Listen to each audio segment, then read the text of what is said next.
Hey guys, Ricky here with Government Sales Momentum Podcast and Richard C. Howard and Associates. Whether you're watching this on a video or you're listening to this in your car, thanks for taking time to check in with us. Today's topic is awesome, and I'm really excited to talk about this. And it's the importance of relationships in government contracting. If you've been doing this for a while, you realize it's a relationship game.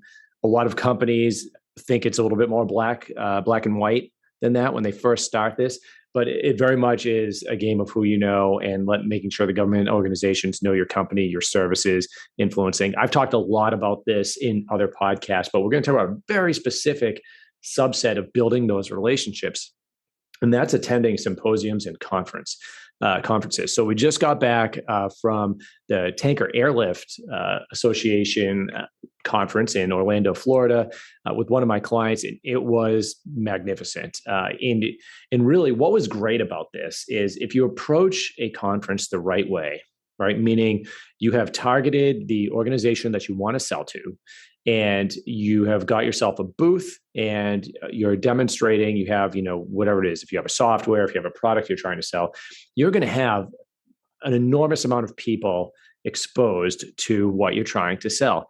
And, a lot of companies don't really know how to get their foot in the door with government agencies. Are they reaching out to the contracting officers? Do they have to hire somebody with a network? And some of those things can work. I can tell you, I have a network and my business developers have a network.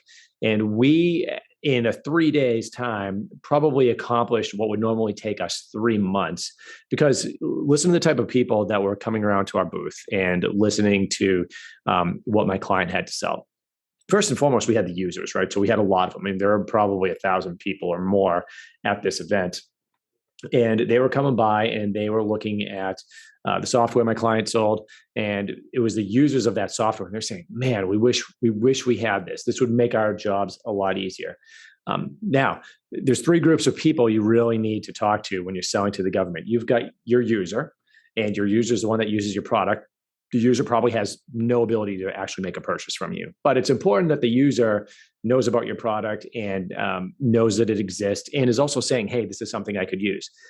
Then you have the requirement person, right? So in the Department of Defense, it's probably going to be a full bird colonel that works in a MAJCOM or in the Air Force side, or a command in one of the other services that's responsible for generating requirements, seeing what the users need, and also requesting money be set aside in budgets, right? So we were also getting in this case, this was an Air Force event, we're getting the colonels coming by saying, "Hey, my user saw this. I need to check this out," saying, "Yeah, this is great.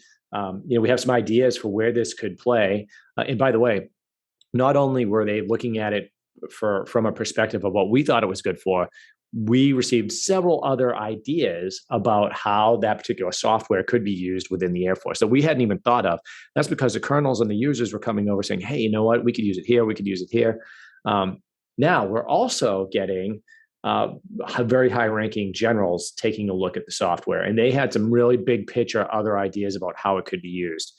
And finally, acquisitions personnel were there. So the people actually with the authority to put it on contract, they were looking at it like, "Yep, we got the users, we got the requirement generators. They are all talking. They're all in the same place." Something that could take months and months and months, if not years, is taking place in just a few days. Very powerful. Now, what we were able to do there is we had my clients and we had a booth. So this is just what do you actually have to do to set yourself up at a conference to be successful? So first, targeting, right? You need to make sure that it's the appropriate audience for what you're trying to sell. That's one. Another thing that I would highly recommend is you need a setup, right? So whether it's a backdrop, a display table, whatever it is, if you have tools you're showing, if you have software, you need the ability to show that to your potential clients.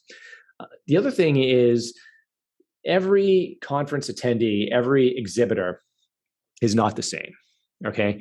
It's very important. And I can tell you a lot of deals were made because my client was the only one that was actually manning his booth. So, when the conference opens at, 7:30 in the morning, 6 in the morning on some days, goes till, and some days 9 o'clock at night, a lot of the exhibitors were there for 4 or 5 hours a day. But I can tell you that a lot of deals were made, a lot of conversations were had when barely anyone was there. But the generals were there, the colonels were there, the users were there, and there wasn't a lot of noise getting in the way of that.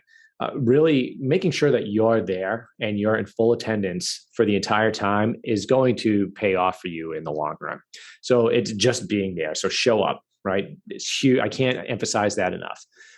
The other thing is, so my client didn't just show up and start pitching, right? So we were there, and this is a service that my company provides. So we found the conference for him. But the other thing is I had 2 business developers there with a network in that event. So they knew most of the people there, and they were bringing people in to these. So the other booths, they were doing some traffic, but they weren't doing anywhere near what we were doing, because we were actively going out and bringing the right people to come in and take a look. And that generated, like I said, an enormous amount of response. So if you're trying to sell something, whether it's a tried and true product that you're just trying to get exposure on, or something that's brand new, maybe a brand new technology, a symposium or conference is a fantastic way for you to get your foot in the door. That's really all I have. This one was short and sweet, but I just wanted to foot stomp just how important this could be for you and your business. So feel free to go to our website, richardchoward.com, schedule a consultation. Like our podcast, please leave comments. That always helps. And we'll hear you next time. Cheers.